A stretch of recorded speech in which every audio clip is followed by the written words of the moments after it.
I, 54 male, have been a dad to two kids, my daughter Elena, 24 male, and my stepson Alex, 26 male. Elena's mother, my first wife, and I were divorced for several years. We got divorced when Elena was 3 years old, but got back together a few months ago. My second wife, Alex's mother, passed away 4 years back. She was an amazing and beautiful woman, but if I'm being honest, she kind of dropped the ball when it came to being a mother. She never disciplined her son, and he sort of grew up to be a disaster. Even while he was in his teens, which is when I met his mother, he was a delinquent, but everyone believed that he'd grow out of that phase. He didn't, and continued to be a bully and got up to all sorts of shenanigans, so much so that we were more than relieved to ship him off to college when the time came. When I say that he was a bully, I don't just mean kids at his school. He was a bully through and through, even while he was at home. He never tried anything funny while his mother and I were actually home, but I would always get reports of him bullying Elena and making her cry whenever we'd come back. She said that he was rude to her all the time, and would force her to do his share of chores often. Not just that, but he and his friends would bully her at school as well, and I tried to get his mother to discipline him, or at least talk to him, but she kept claiming that he was just a kid and would grow out of it eventually. So I had to step up and take charge instead. I told him that he couldn't push people around all the time and try to intimidate them into doing what he wanted, but he fought back and said that he would do whatever he wanted. All my threats were pointless because he truly didn't care. I couldn't kick him out because then my wife would leave with him, and even Elena didn't want that. So we just had to make our peace with his behavior. It wasn't the best choice, but it was our only choice, and it was Elena herself who told me to give up trying to fix Alex's behavior because he was never going to change. She'd stopped talking to him altogether, and that had improved their relationship significantly, meaning they didn't even have one anymore, which is what they preferred. Eventually he went away to college, and we finally had some peace and quiet around the house after that. My wife obviously kept in touch with him after he went away, and tried to get us to talk to him as well, but neither my daughter nor I wanted that. We kept our interactions limited to when he would come back home for the holidays, and even then, we wouldn't speak to each other more than what was absolutely required. After my wife passed away, we stopped speaking because she was the glue holding us together. But now that she was gone, there was no reason for us to even acknowledge each other's existence. The last time I saw Alex was at my wife's funeral. It's been 4 years since then, and I have moved on somehow. My wife had been battling with cancer for the last 2 years of her life, and in spite of all the chemo, she couldn't make it. I was just content that I got to spend the last few moments of her life with her, and she passed away happy because she'd been with me, Alex, and Elena. Family meant the most to her, and passing away in the company of her family was all that she'd wanted, and I was glad that I was able to give that to her. But unfortunately, that was the last time we were all together. Or maybe fortunately, I don't know. I don't know what Alex had been up to after his mother's death, and in fact, I don't even know what he'd been up to in the years after he graduated. My wife told me that he'd found a job and was working, but I didn't ask much about it. My wife had left him all her jewelry with the exception of a silver necklace which I'd gifted her, that she left for Elena. He also inherited 75% of the money she had left, and the rest of it was split between me and Charity. He met with her lawyer separately, so we didn't see him at the reading of her will either. My relationship with Alex was strained at best, so I didn't feel too upset when we stopped talking altogether. I did sometimes find myself wondering what had become of him, but I knew that there was no point in thinking about it because he had his own life now, and we weren't a part of it. Besides, the way he'd bullied my daughter almost all her life was something that I'd never really be able to bring myself to forgive. I had very mixed feelings towards Alex, which is what I'm actually trying to convey right now. Around a week ago, Alex called me in the middle of the night, and I was shocked when I realized that it was him. I hadn't heard from him for 4 years, and suddenly, out of the blue, he called me at midnight. Once I got over the initial shock, I asked him why he'd called and tried to keep the surprise out of my voice when I spoke to him. He sounded really anxious, and I could instantly tell that something was very, very wrong. His voice was hoarse and small, and he sounded nothing like the boisterous young man I used to know. He confessed that he was in some trouble, but he didn't specify what sort of trouble he was in exactly, so I knew that things must be really bad. Then he confessed that he'd called me because he needed help since he was in a really tough spot and was going through a lot right now. I didn't know what to say because even though I knew that he was in trouble, I didn't want to get caught up in that, so after contemplating for a few seconds, I told him that I wouldn't be able to help him and then disconnected the call. I felt horrible about it afterwards, but I couldn't do anything else. I'm not trying to get involved in something illegal or shady, and I'm 100% sure that whatever trouble Alex is in will require me to do so. I'm too old and tired for any of that, and I do feel guilty for not helping him out, but I really needed to put myself first this time. I'd always put my family above myself, but that just ended with my daughter getting bullied in her teens and my stepson still never growing out of his bad habits. So now I just wanted to live my own life peacefully without any trouble. Unfortunately, the day that he'd called, my daughter and her fiancé happened to be visiting, and she was sitting in the same room, so she'd heard my side of the conversation. Once I hung up, she asked me about it, and I told her the truth. I also mentioned that I'd decided not to help Alex, simply because I wanted to lead a quiet and trouble-free life right now. When I explained that to her, she got up and left to go to sleep abruptly, without even wishing me a good night, which is something she always does, so I was a little put off by her reaction. I hadn't expected her to care because obviously Alex was her childhood bully, so why would she care about what happened to him, be it good or bad? I thought she'd be all right by the next day because her in-laws were supposed to visit for the first time. They lived in Switzerland, and this would be their first trip to the US, so we wanted to make them feel as welcome as possible, and Elena had been very excited about it as well. Elena's mother was also coming over so that we could meet her fiancé's parents together. It was supposed to be the first meeting of the family, so it was quite a special day for all of us involved. I didn't think that the phone call with Alex would be such a big deal. But even the next day she refused to speak to me like she used to, and didn't even let me help her with anything before her in-laws arrived, even though it was my own house that we were hosting this meeting at. I was the host, but I felt like a total outsider because Elena was getting along with her fiancé and mother just fine, but kept pushing me away. I felt bad, but didn't make a big deal out of it and decided that it must be out of nerves. I knew that it wasn't, but I didn't want to ruin the day for myself by believing that my daughter was actually pushing me away just because I'd refused to help my stepson who'd bullied her entire life. None of it made sense, and I didn't want to think about it at the time, so I just left the situation alone and focused on making our guests feel welcome whenever they'd arrive. I did up the living room and even went out and got a bottle of champagne to take my mind off of things, so by the time Elena's future in-laws arrived in the evening, I was in a considerably better mood. After the guests arrived and we got to talking, things started going smoothly, and it was all going well until we started discussing kids. They started telling us childhood stories of Elena's fiancé, and we were all laughing, and so I decided to tell some funny stories of my own from when Elena was little. I told them about one time that Elena came back home crying just because she'd spilled some ketchup on herself at school, and the other kids had made fun of her the entire day. I'd thought it was a funny story to share, and everyone laughed, even Elena. But after that, she said a couple of things that I'm still thinking about even now, even after several days have passed since. She started talking about how back then I'd had multiple chances of being a good father by trying to put an end to all the bullying she faced, but I never seemed to care because my own peace of mind was more important, which is why I never wanted to get caught up in anything that would cause me extra trouble. She'd made her peace with it back then, but even now, I hadn't changed, and when life was giving me yet another chance to be a good dad to someone else, no matter who it was and what they'd done, I was making the same mistakes and choosing my own peace yet again. She said all of this with a straight face, and then started laughing and said that she thought what I was doing was a lot funnier than whatever stories I had to tell.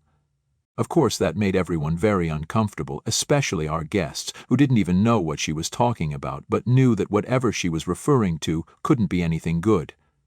I'm not kidding when I say that you could cut the tension in the room with a knife, it was that bad. So Elena's mother, my ex-wife, quickly switched to talking about other things so that we could diffuse the situation, but the damage had already been done, and the rest of the evening just felt forced and awkward. They had dinner and left as soon as possible, and my daughter and her fiancé left with them. My ex-wife was very confused about the comment that Elena had made, and so she asked me what was going on. I told her very honestly about Alex, the phone call, and what I'd said. My ex-wife also believes that I should have helped Alex out, because the fact that he was asking me for help meant that he looked up to me as a father figure in the first place, and even she thinks that I'd been very selfish back when Elena was getting bullied. She said that Elena's feelings might be confusing, but they were still valid. But ultimately, it's my choice about what I want to do. Now I'm just really lost. Am I the a-hole for not wanting to help my stepson after he bullied my daughter for years? Update 1. Hey, I wanted to explain my family dynamics in more detail so that it's clear for everyone who's still confused. Alex's father had passed away when he was 2 years old, and I hadn't even met his mother until he was 10 years old. He didn't resent me in particular, he was just a bitter kid in general, and we never were able to figure out why. As for my ex-wife and I, we didn't separate because we hated each other, but we'd been bickering a lot since we just weren't compatible at the time, so we decided to separate. We continue to be good friends and co-parent Elena. We reconnected a few months back and have been seeing each other since then. She didn't get married after we separated, but she did date a few men.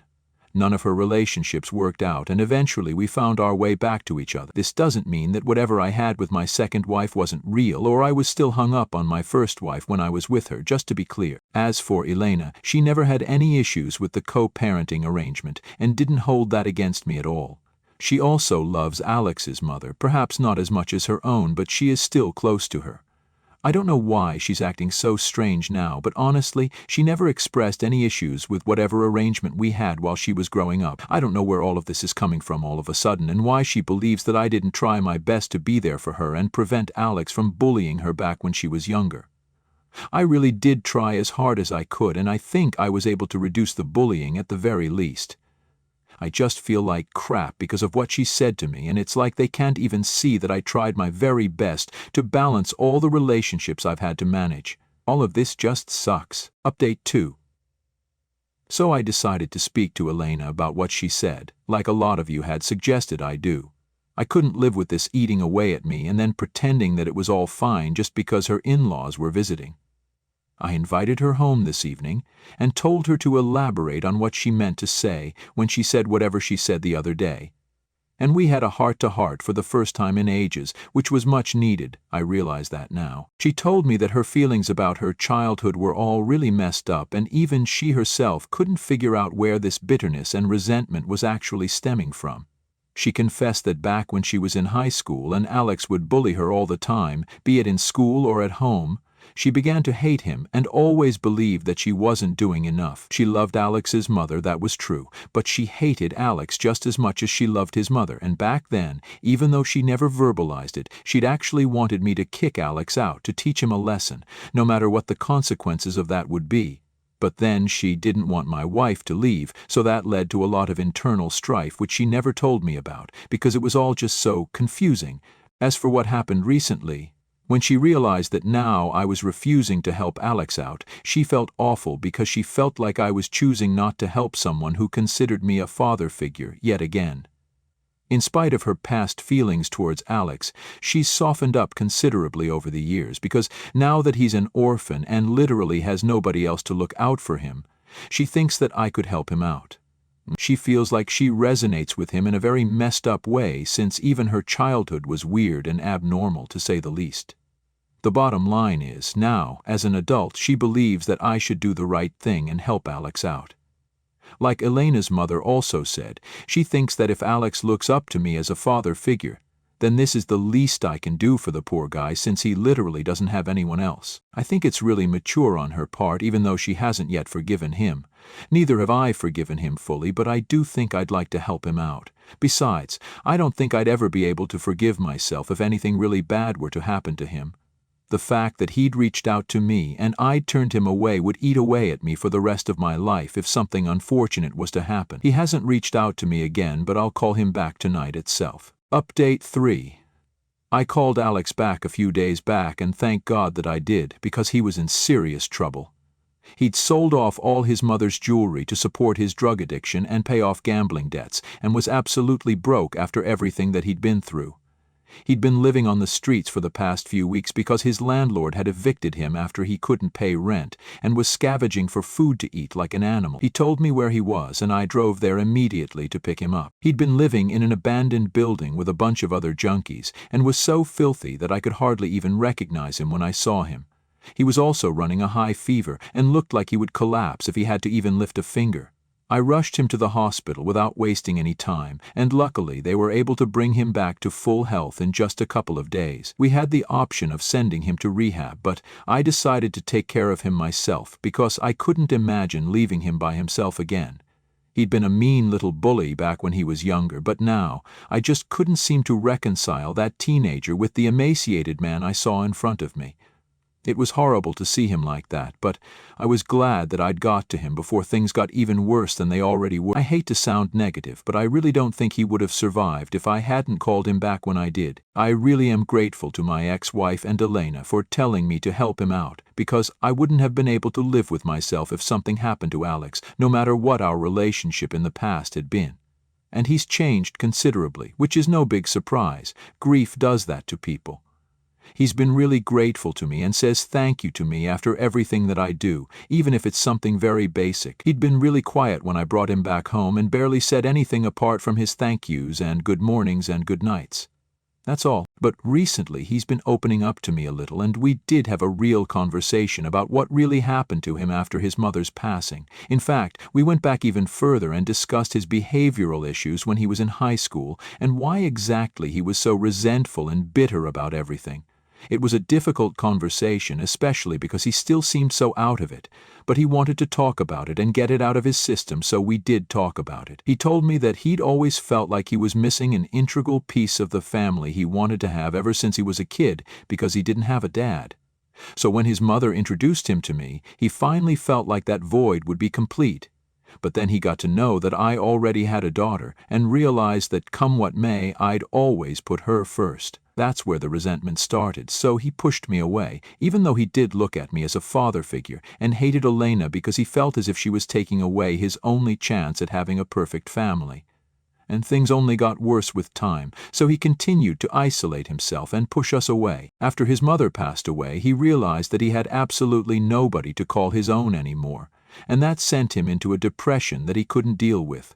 So he got into drugs, gambling, and drinking until he couldn't walk straight almost every day. He had a few friends to support these habits, and also all the money and jewelry that his mother had left him. But recently he ran out of money, and even his so-called friends left his side, which is why he turned to me, because he knew he couldn't count on anyone else. It was a desperate, last-ditch attempt at saving and redeeming himself as a human being, and I truly am grateful that I answered his call for help. I'm ready to start afresh with him and make sure that he gets all the help he needs, because while I may not be an expert on family and how to deal with such complicated relations, I do know basic human compassion and empathy, and I'm sure that his mother would want me to do this for him. Update 4. Hey guys, it's been 5 months since the last update, and truth be told, I sort of forgot about this, but now that I'm here, I'd like to give you guys a quick update on what happened after the last update. So as you all know, Alex was having a hard time in the aftermath of his addiction, and try as I might, I'm not a qualified professional, so we eventually did have to send him to rehab so he could heal properly. It broke my heart to send him away, but both of us knew that this was for the best. At least we did spend those few weeks before rehab together, so we were grateful for that. While he was in rehab, both my daughter and I would visit him regularly, and occasionally even my ex-wife. Or I guess I should call her my girlfriend right now, since we've been going strong for close to a year. It feels weird to call her that, but for the sake of this post, I'll stick to it. He continued to improve with time and was released yesterday, which is lucky, because he's out just in time to attend Elena's wedding in 3 weeks. They're not the best of friends yet, and I don't think they'll ever be, but they're okay with each other now, so that's a start. And Elena really does want us all, including Alex, at her wedding. He's going to start looking for a job soon as well, and until then, he's going to be living with me. He's in much better shape now, and I'm very grateful for it. Families are complicated, but I think with love we can get through whatever life throws at us. This sounds really preachy, but at least that's the real lesson that I'm taking away from all of this. Thank you for all the love.